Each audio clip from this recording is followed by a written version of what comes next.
భూమి మెడలో గగన్ తాళి కట్టాడని తెలుసుకున్న శరత్చంద్ర ఫస్ట్ షాక్ అయినా ఆ తర్వాత కోపంతో ఊగిపోతూ భూమి మెడలో గగన్ కట్టిన తాళిని తెంచబోతుండగా కేపీ శరత్చంద్ర అని గట్టిగా అరిచి, మీరు నా కోడలు భూమి మెడలో నా కొడుకు కట్టిన తాళిని తెంచేస్తే నేను మీ చెల్లి మెడలో కట్టిన తాళిని తెంచేస్తా అంటూ మీరా తాళిని పట్టుకొని బెదిరిస్తూ ఉంటాడు కేపీ. దాంతో శరత్చంద్ర అపూర్వ ఇద్దరు షాక్ అవుతారు.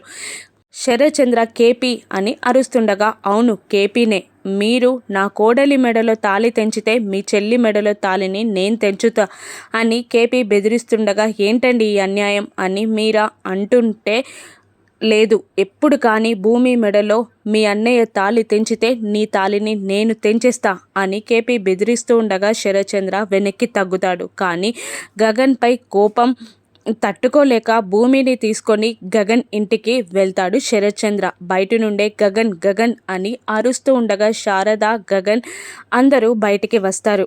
ఏంట్రా ఆ రోజు పెళ్లి మండపంలో నా కూతుర్ని ప్రేమించలేదని, నా మీద పగ సాధించడానికే నా కూతుర్ని ప్రేమించనట్టు నాటకం ఆడావని చెప్పి నా పరువు తీసి వెళ్ళిపోయావు కదా, మరి ఏ ముఖం పెట్టుకొని మళ్ళీ నా కూతురి మెడలో తాళి కట్టావురా అని గగన్ని శరత్చంద్ర నిలదీస్తూ ఉండగా భూమి మెడలో తాళిని చూసి గగన్ షాక్ అవుతాడు. శారద కూడా భూమి గగన్ల పెళ్లి జరిగిపోయిందని షాక్ అవుతుంది. ఇప్పుడు చెప్పరా, చెప్పు, నా కూతురు మెడలో తాళి ఎలా కట్టావు, ఎందుకు కట్టావు అని శరత్చంద్ర నిలదీస్తుండగా సైలెంట్గా భూమిని చూస్తూ ఉండిపోతాడు గగన్. భూమి ఏడుస్తూనే ఉంటుంది. ఇప్పుడు గగన్ ఏం చేస్తాడు? భూమిని భార్యగా యాక్సెప్ట్ చేస్తాడా? గగన్ ఇంటికి భూమిని శరత్చంద్ర పంపిస్తాడా? రాను ఎపిసోడ్స్లో చూద్దాం. Thank you for watching.